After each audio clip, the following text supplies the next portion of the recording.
Hello all, welcome to Techie Planet's services automation using Postman video tutorial. Okay, so today it's a beginner's tutorial.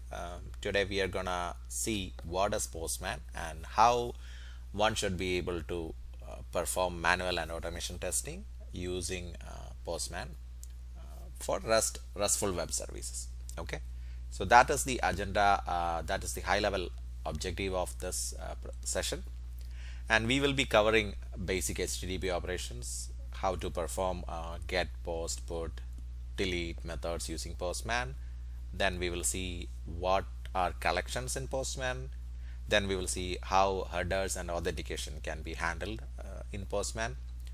We'll take a look at the environment management as well, and then we will look at how do we validate the responses and how can we chain the request. Basically, how can we perform multiple request and response validations together. So that is on a high level. Today we are going to see. Now let's jump into the Postman website and see what is or how can we install Postman, right? Let's go to this website. It's getpostman.com. So they have a license version and a free version. So to test for the basic operations, you only need the free version. Well, if your company or you are willing to go ahead and purchase the professional version or the paid version, you could very well do that. The limitations are not like huge, but it has its own advantages. Okay, being said, having said that, let's see. This is the website, and you could download the application from here, and you can install it. It's a simple application to install. You could just simply download it. Now let me open that. I have installed it already. So let me open it. This is how it looks like. The icon is like this. Okay. So okay, I have few requests already created. Let me delete everything so we can start from scratch. Right, let me clear all. Yep, so this is how a new Postman window looks like. Okay, if you see, I have my workspace. Well, I could sign in and create multiple workspaces. That is the paid option. This is the free version. We could very well do the basic automation and everything using Postman free version. Okay, now what are we going to do with this? Right, our basic objective is to test web services, RESTful web services using Postman. So we will have to make a request, we have to get the response, and then we have to perform validations on that response. Okay, to do that we need a web service. Okay, let's take a look at one of the free web services available in the market. Right, so you will be able to execute the same calls or call the same web services that I'm currently showing you. It is reqres.in/API/user/1. Okay, it gave me a JSON response. So I was just showing you, so you know what I'm gonna make call, what I'm gonna do here. Now our first example is how do we perform a get operation, or how do we make a get call using Postman. Okay, so first of all, you get a tab like this. Okay, it's called new tab. You could create, even if you create the other one, you could provide a name. We'll come back to that later, but this is the first window you are gonna see when you open a Postman. Okay, now I'm gonna pass a URL here, which is a call, which is a endpoint to a REST web service. Okay, now I could select, you click on this window, there are like multiple operations available for me to select. Okay, so we will see the basic ones today. First, let me make a get call. Okay, send. There you go, I got a response. So it's that simple. If you're manually validating a web service, and if it is very simple, you don't even need to perform any automation. You could directly come here, pass the URL, and then send it. Okay, that is on a high level. Right, now let's say you wanted to modify something. Let's say you're gonna put something, right? You copy the same thing, or I'm just showing quick example one more time, and then so you have a body here, right?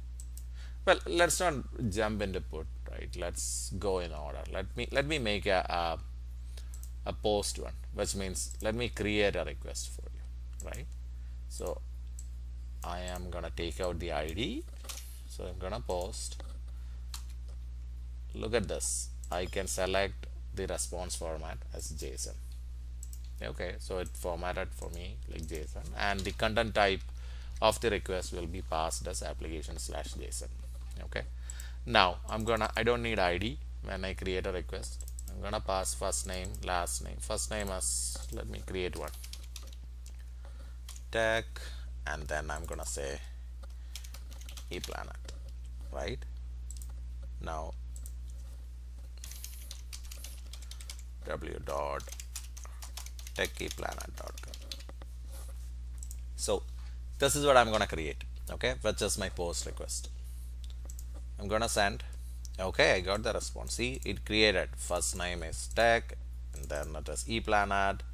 It's tech ePlanet, and ID is 222. This is a dummy record, right? You could create a number of requests for this web service because it's this dummy one, right? And I got a date also, which is created. So this is the simplest way you could perform a post operation using JSON. Well, you can change the format. If you have like one or two keys, you could provide your key and then select like text, or if you want to upload a file, you could do that as well and provide the value. That is, it again depends upon your web service, right? If it accepts JSON, you could go back directly here and then provide the JSON payload, or you can even select the form data with the corresponding values and then set the corresponding header type. Okay, and again you could select binary as well, or the available formats. Let me put it in that way. Okay, now let's see how do we make a put request, right? The same statement or the same record. So I changed here to put from post.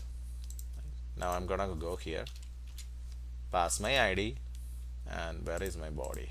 This one. So I'm gonna say modified name. Let's see. Okay, see, I got it. It says modified and name and all the website and all other details. So now let's delete it. So I'm gonna go here, select delete. Okay, I got a 204, which means the operation is successful and there is no content to return, which is a positive scenario. So that is how we perform all these operations, right? At this point we have covered the get, post, put, and delete. It's very quick, and you could do this. These are all the manual way of doing things, right? Now let's see. Let's take a look at some other things. Let me call this record. Okay, we deleted. So okay, this is again the get request we have, right? Now let's see what is a collection. Okay, let's say you are a part of a testing team, and your team has decided to use Postman. Okay, so you are developing some request response validations. You wanted to share it with somebody. How do you do that, right? So you can save it as a collection. So in Postman word they call it as collection. Okay, collection is nothing but a set of request or request response plus validations. Technically, whatever you write here, you can save it and group it. That's called as a selection collection. Now let me save it. Okay, oops, let me say. Okay, so what I did was did a control S, which gave me the save window. So I'm gonna say get user. I gave a name for my operation. Now I'm gonna put it in a collection. I'm gonna say Postman tutorial. Okay, save it as Postman tutorial. Okay, now look at here.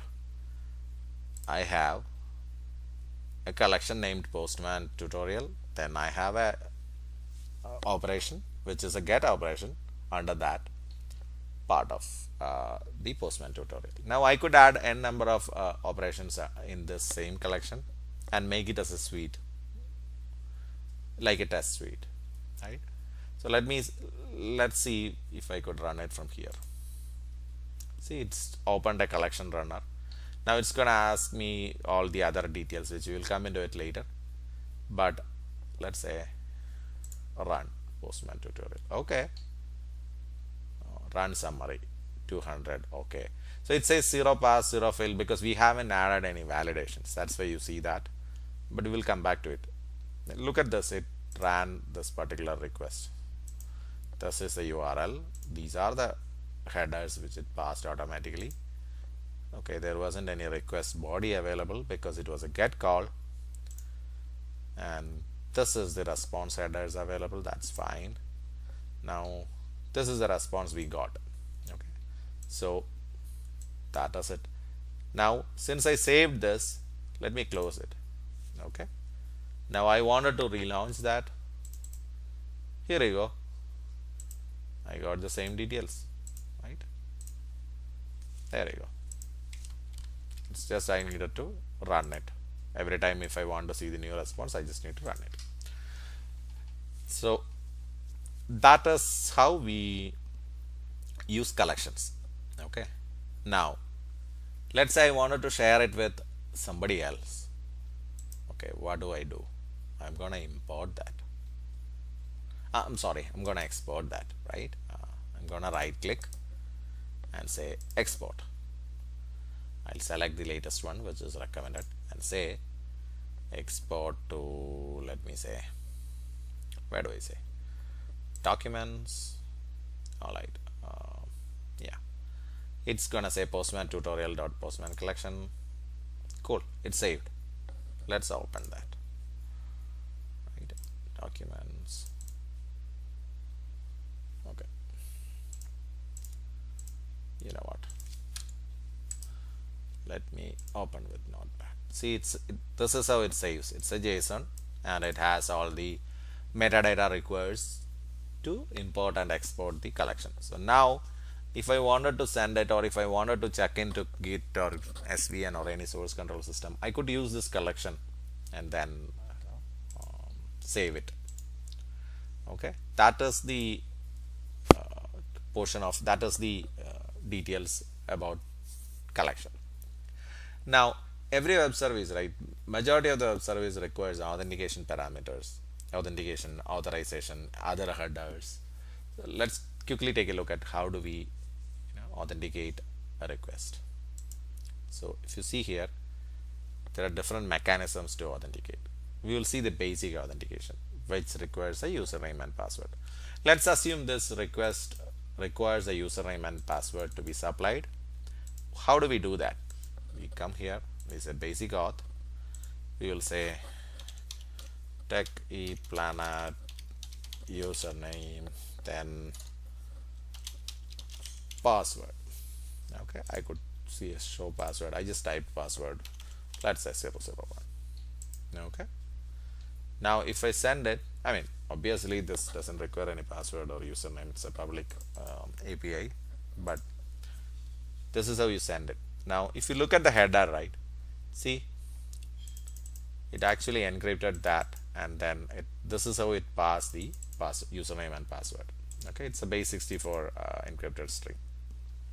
Okay, now let's say if you don't want to use this basic auth like this, let's say somebody gave you a header parameter saying like okay, when you submit this request, you add a header called authorization. You could do like this, authorization, and add your header, basic blah blah blah, right? So this is how you could add different headers. Now let's say you wanted to add a header key like age of the user, right? Just assume that we are gonna pass it as a header like this. So you could add any headers here under the header section. Okay, So the body will be, if a request is put or post or anything, you can add the body portion.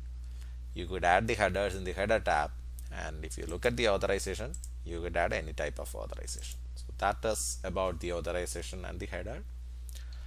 Now let's quickly take a look at our agenda. Okay, we have seen collections, headers, and authentication. Let's move on to environment management, right? Okay, so assume that you are in a development project, right? You will have multiple environments. You will have test environment, you will have production environment, you will have development environment, probably UAT. So technically these request and response formats will be pretty much same except the endpoints. Okay, the because of the change in the environment, the endpoints, the user credentials, they can change. So how do you manage those, right? How do you handle different environments in how do you handle different environments? That is what we are gonna see now. So on a high level, let's say we could consider environment variables as global and specific to an environment. Global variables are available for all the environments, and environment variables are specific to an environment. Okay, now let me create an environment. Okay, let's say I'm gonna create an environment test. Okay, now I'm gonna say URL. Well, okay, now my initial value is, let's say, oops, let's take it until here. Okay, let's not use the ID. Okay, this is my initial value. Okay, and the current value. Now I'm gonna save it, right? Now let me add a global variable. Well, let's come back to that global variable later. So look at the test environment. I have a variable called URL. Okay, now let me close it. Okay, now going forward, I don't want to use this entire URL because this will change, right? So let's say if I wanted, I have like 100 requests, I can't go manually and change all those URLs. I need an easy way to do that. How do I do it? That is why we have the environments. Now, how do I access the environment URL? We had just seen we created a URL. We created an environment variable named URL. How do I access it? We use curly braces, right? You put it here and say URL. Well, now I should say the ID. So if I send here, this will throw an error. Why? Because I didn't specify the environment. If you look at here, you see a drop down which lists my created environment. I'm going to say test. Okay, now let me type it again so you can see it getting listed. See, so these are the global variables. By default, Postman provides some global variables like random integers, timestamp, and generated runtime ID or something like that. So this is the URL we created. Look at that. The initial value is here. Well, where did it go? Yeah, and the environment scope. The scope is environment. Okay, so let's select this, and then we'll say /1, which means I have the environment here. So now if I have a different environment, if I have 100 requests and if I have a different environment, I can just switch the environment from here, right?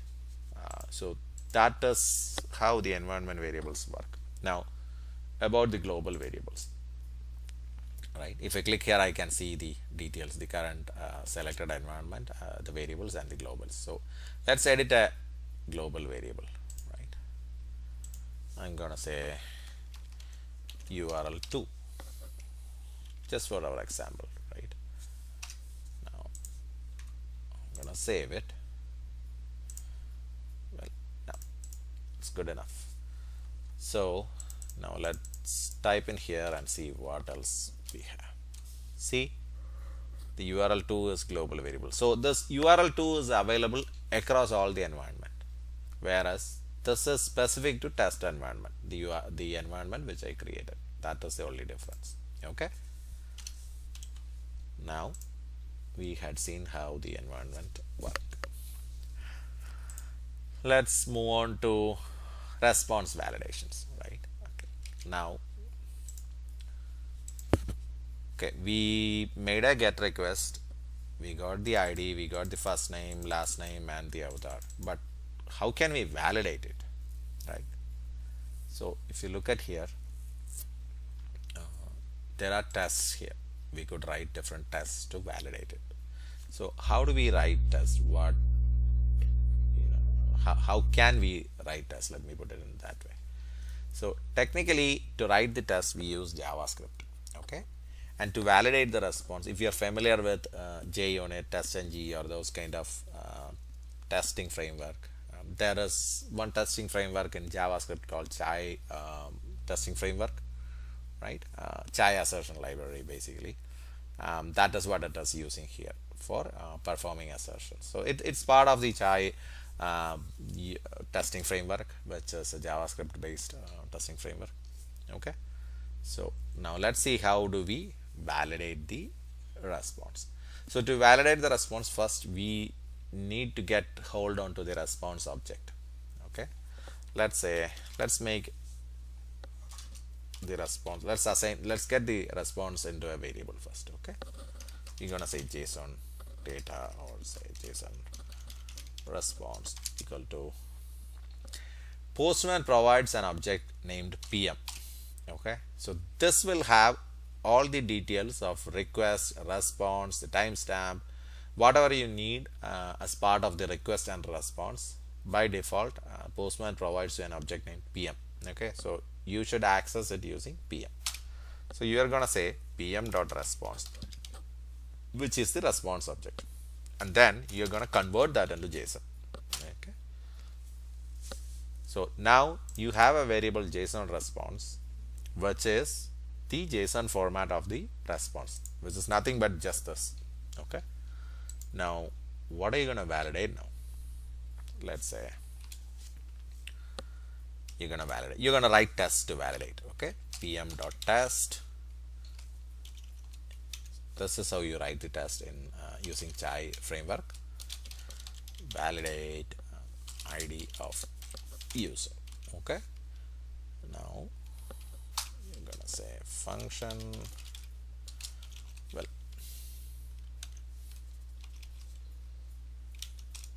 okay, this is how you write it. Now you created a test case, pm.test.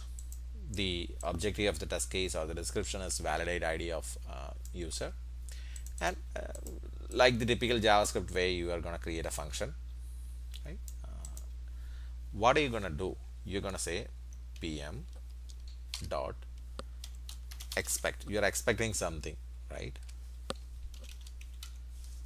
You're going to say JSON response. In that response dot, so our objective is to validate the ID, right? So ID is inside data, so you're gonna say data dot ID, which is data dot ID.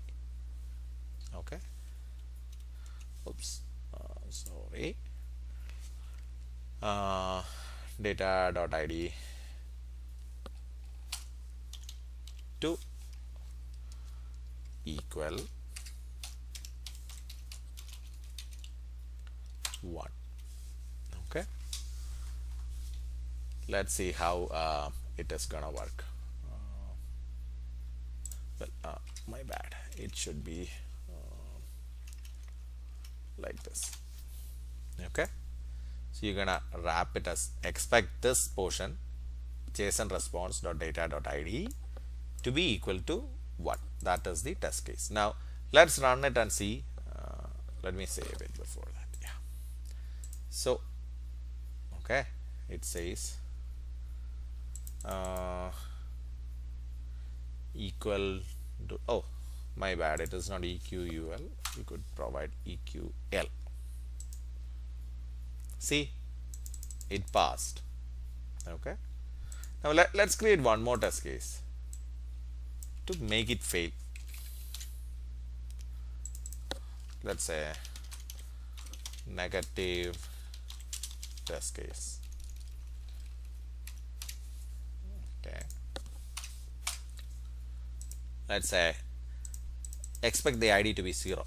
We know it will fail because we know the ID is 1. Right? Okay. So there were 2 test cases executed. One failed and one passed. See? Click on all, you'll see the test cases. Negative test case failed. Assertion error. Expected 1 to be deeply equal to 0. So that was an exact match. That is why it is like that. So it failed. Right? Now I just clicked on send and then it executed. The other way you can run is like we saw.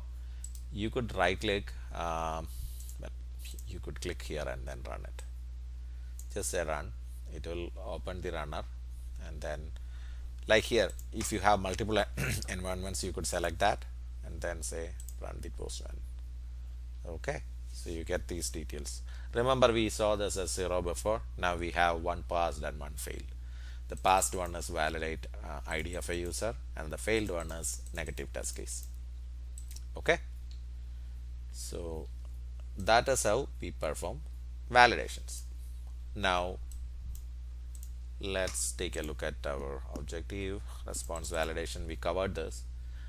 The next one is, or the last one is, how do we chain requests? Which means in a typical scenario, right?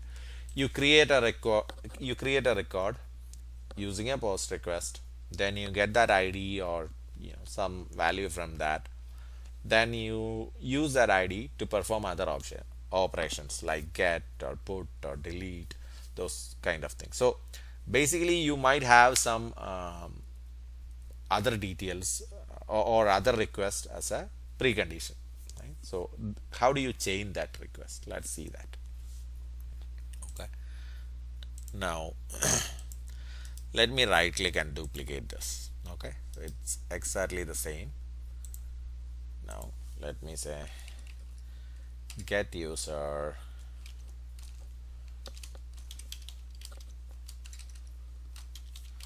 second call. Okay, so what we are gonna do is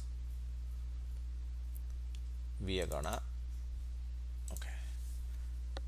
perform this get call and then get this ID, okay, and then use that ID here. Okay, let's see how do we do that. Okay, now before we do that, let's create a variable to store our ID. That is how we transfer the values to chain the request. So this request is gonna create an ID in the environment variables, and this request is gonna retrieve that ID to perform a call. Okay, let me open it. So now let's modify the variable. Let's say user ID. Let's leave it as blank. Okay, that's it. Now if you look at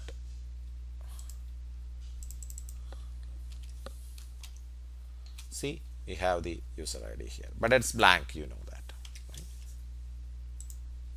Now what I'm gonna do here is I'm gonna go to this test section. I'm gonna say at the end pm dot environment, well, environment dot set. So I'm gonna set a variable. It's already there. I don't have to create that initially, but I just created so you get a better idea. Even if I don't have that available, I haven't created it manually, this will create that variable. Okay, this particular statement.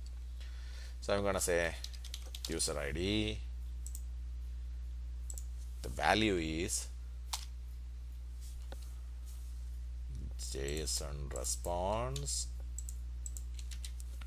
dot data dot ID. So this is gonna be the value. All right, now let's see what are we gonna use here. we're gonna say user ID. Okay, so just to be sure, let's see what do we have here. See, this is empty now. Okay, now let me take out the negative test currently. So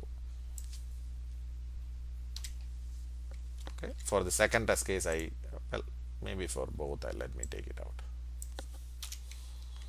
Okay, now let's run both. Let's see how it is gonna run.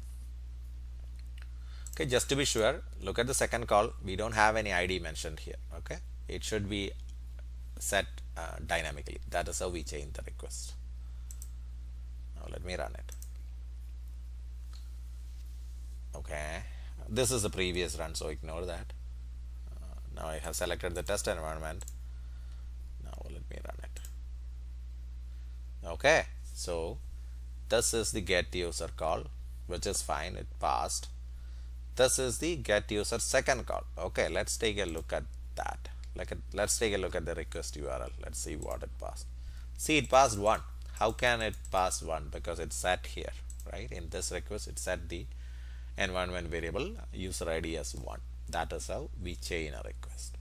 Okay, so I guess we have covered whatever mentioned in the initial slide. So we will post more videos on Postman, like for advanced users. So look for that. If you have learned something, or if you like the video, please like the video and subscribe to our channel. Thank you so much for watching. Happy learning.